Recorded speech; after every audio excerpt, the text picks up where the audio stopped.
சோறு கட்டிக்கிட்டு விறகெடுக்க போகையில எட்டி எட்டி தூர நின்னு பார்த்ததென்ன நானாவே எட்டி வச்சு நான் நடந்தா கிட்ட வந்து கை பிடிச்சு உம்மடியில் நிலவிழுந்து சாய்வதென்ன நானாவே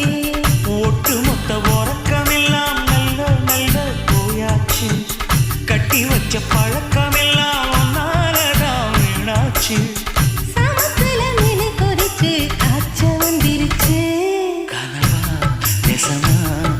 செய்தி சொல்லு